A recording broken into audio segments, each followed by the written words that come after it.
Hello students, welcome to Masar the study point. आज के इस वीडियो में हम शुरू करेंगे 22 जून के करंट अफेयर्स। तो चलिए वीडियो को शुरू करते हैं। आज वीडियो को लाने में थोड़ा विलम्ब हो गया है, आगे से मैं प्रयास करूंगा कि ज़्यादा देर ना हो वीडियो को लाने में। ओके, तो चलिए शुरू करते हैं। पहले हम क्विज़ करेंगे जैसा कि हम हर बार करते आए हैं। तो पहला क्वेश्चन है कि कौन से भारतीय फुटबॉलर हैं जो फीफा के pass the message to kick out corona virus campaign के लिए चुने गए हैं। ठीक है, एक कैंपेन चलाया गया है फीफा के द्वारा जिसका नाम है pass the message to kick out corona virus. ठीक है, इसके लिए कौन से भारतीय फुटबॉलर चुने गए हैं। तमिलनाडु का 38वां जिला कौन सा बना था। 38वां जिला तमिलनाडु का। राम मनोहर लोहिया की जयंती हाल ही में मनाई गई थी, ये कब मनाई गई थी ये आपको बताना है। एक किताब है जिसका नाम है back stage the story behind India's high growth year, इसके लेखक कौन है। Back stage the story behind India's high growth year. Abdul Latif, इनका हाल ही में निधन हो गया था, ये किस खेल से संबंधित थे। अब्दुल लतीफ़। मो जीवन प्रोग्राम, मो, ठीक है, ऐसे लिखते हैं मो, ये गलत है। मो जीवन प्रोग्राम ये किस राज्य सरकार के द्वारा चलाया जा रहा है। मिसिंग इन एक्शन ये किसके द्वारा किताब लिखी गई है। Missing in action. किलारा नाम का रोबोट ये किस कंपनी के द्वारा बनाया गया है। किलारा। तो चलिए अब इनके करंट अफेयर्स देख लेते हैं हम, मतलब इनका आज का जो क्विज़ का जो आंसर्स है वो देख लेते हैं हम। तो पहला क्वेश्चन था pass the message to kick out corona virus, ये कैंपेन चलाया है फीफा ने और इसके लिए भारत के जो बनाए गए हैं वो हैं सुनील छेत्री। भारत के लिए सुनील छेत्री को चुना गया है। Okay, clear. तमिलनाडु का 38वां जिला बना था मयालादुतुरई। मयिलादुतुरई। और ये मुझे कमेंट्स में लिख के बताओ कि ये किस जिले से कट के बना था। राम मनोहर लोहिया की जयंती मनाई गई 23 मार्च को। 23 मार्च को। बैक स्टेज ये किताब लिखी गई है मोंटेक सिंह अहलुवालिया के द्वारा। मोंटेक सिंह अहलुवालिया। अब्दुल लतीफ़ जिनका निधन हो गया है ये एक फुटबॉलर थे। Okay, footballer. मो जीवन प्रोग्राम चला रहा है उड़ीसा में, पहले भी आप लोगों को बता चुका हूँ कि जिसमें भी मो आ जाए वो सारे उड़ीसा के होते हैं। ठीक है, उड़ीसा चला रहा है। मिसिंग इन एक्शन ये किताब लिखी गई है, एक व्यक्ति हैं जिनका नाम है चंदर सुता डोगरा। चंदर सुता डोगरा। ओके। क्लारा नाम का रोबोट बनाया गया है माइक्रोसॉफ्ट के द्वारा। माइक्रोसॉफ्ट। तो अब हम आज के करंट अफेयर्स पे आते हैं। तो पहला क्वेश्चन है कि द्वितीय विश्व युद्ध के 75वें विजय परेड दिवस में भाग लेने के लिए भारत अपने सैन्य दल को किस देश में भेजेगा। 75वां परेड दिवस है द्वितीय विश्व युद्ध का, और ये होता वैसे कब है, ये होता है 9 मई को, लेकिन इस बार इसका जो मनाया जा रहा है वो मनाया जा रहा है 24 जून को। 24 जून को ये मनाया जाएगा। तो इसमें भारत की नेवी, थल सेना, वायुसेना सब जाएंगे और ये जाएंगे रूस के मॉस्को में। और रूस की जो मुद्रा है उसको बोलते हैं रूबल। रूबल। प्रधानमंत्री हैं मिखाइल मिशुत्सिन। मिखाइल मिशुत्सिन। राष्ट्रपति सभी को पता है व्लादिमीर पुतिन। और एक बैकाल लेक भी है यहाँ पे, ये सभी को पता होगा, रूस में बैकाल लेक, बैकाल झील है। और उराल के माउंटेन्स हैं, उराल माउंटेन्स। ठीक है, और एक माउंटेन है यहाँ पे माउंट एल्बरस, ये यूरोप का सबसे ऊंचा माउंटेन है, माउंट एल्बरस। तो ये स्टैटिक के पार्ट होते हैं, इनको भी आप नोट किया करो, ये बहुत काम आते हैं। ठीक है, अगला क्वेश्चन है कि आई एम विजयन, ये व्यक्ति है आई एम विजयन जिनके नाम की सिफारिश की गई है किसके लिए, पद्मश्री के लिए। बंसरी नहीं, Padmashri, it's a typing mistake, Padmashri के लिए। तो ये किस खेल से संबंधित हैं, ये कौन सा खेल खेलते हैं आई एम विजयन, ये खेलते हैं फुटबॉल। ठीक है, फुटबॉल खेलते हैं।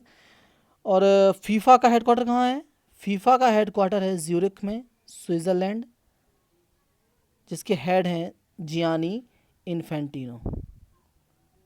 Gianni Infantino.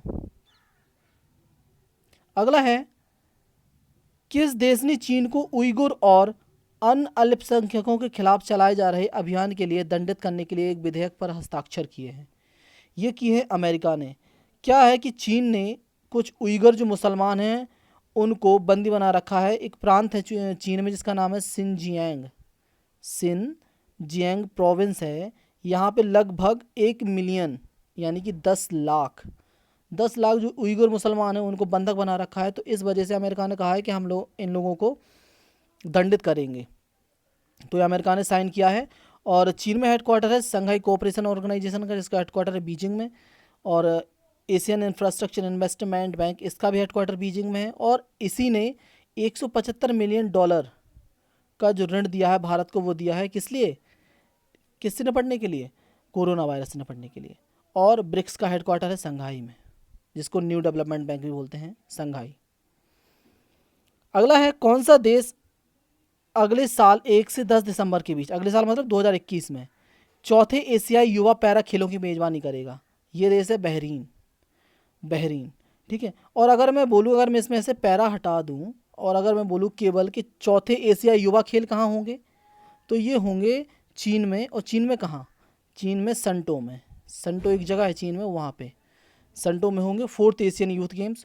और राष्ट्रमंडल युवा खेल कहाँ होंगे, कॉमनवेल्थ यूथ गेम्स होंगे पोर्ट ऑफ स्पेन में।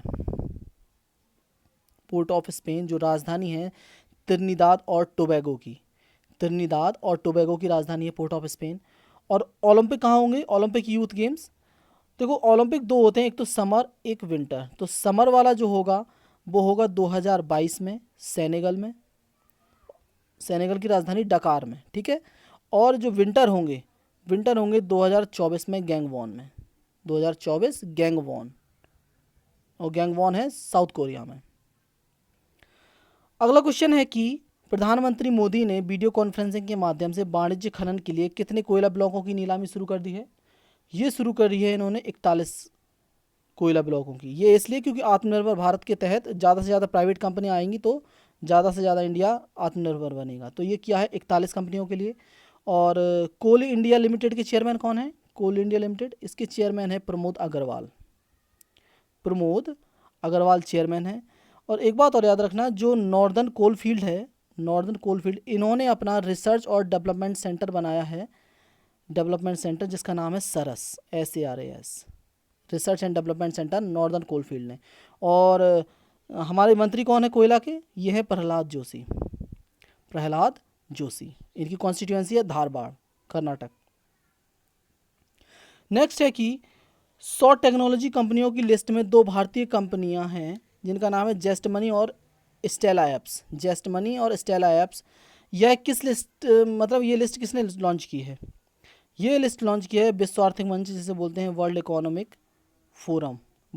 फोरम, जिसका हेडक्वार्टर है जेनेवा में। मैं कई बार रिपीट कर चुका हूँ, जेनेवा में, जिसके हेड हैं क्लॉस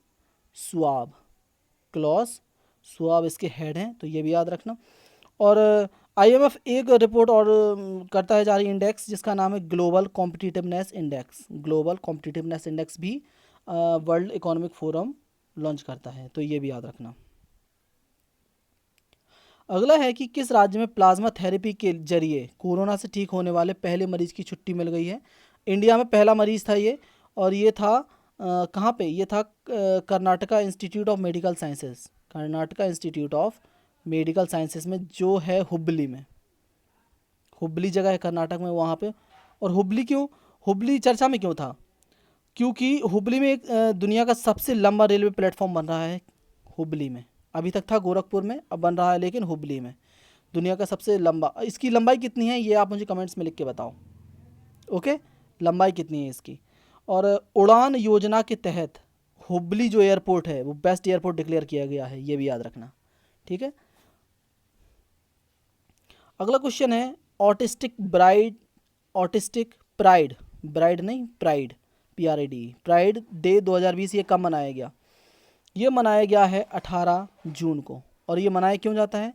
ऑटिज्म एक बीमारी होती है जिसमें व्यक्ति के मस्तिष्क का विकास नहीं हो पाता है, वो लोगों से सोशली नहीं जुड़ पाता है, बात लोगों से ढंग से नहीं कर पाता है। तो जो ऑटिस्ट ऑटिज्म के शिकार हैं उनके साथ भेदभाव ना करें, जो शिकार नहीं हैं वो लोग, ठीक है। तो इसके जागरूकता के लिए ये दिन मनाया जाता है। और एक और होता है जिसका नाम है world autism awareness day. World autism awareness day ये मनाया जाता है 2 अप्रैल को। 2 अप्रैल को। और इस बार का थीम क्या था? इसका थीम था the transition to adulthood. The transition to adulthood. इन दोनों में अंतर ये है कि ये मनाया जाता है ऑटिज्म की जागरूकता के लिए, जबकि ये मनाया जाता है कि जो लोग ऑटिज्म के शिकार हैं उनके साथ भेदभाव ना करें हम लोग, है ना। अगला है ब्रिटिश पेट्रोलियम है, इन्होंने अपने वैश्विक व्यापार सेवा केंद्र स्थापित करने की योजना बनाई है। ये कहाँ पे खोल रहे हैं? ये खोल रहे हैं पुणे में। पुणे है महाराष्ट्र में। और BS6 मानक लागू हो चुका है इंडिया में, जो तेल का मानक होता है। और BS6 को सबसे पहली कंपनी कौन सी बनी जिसने BS6 बेचना शुरू किया है? भारत स्टेज 6। ये है Indian oil corporation. Indian oil corporation ने बेचना शुरू किया है, पहली कंपनी। और तेल मंत्री कौन है हमारे?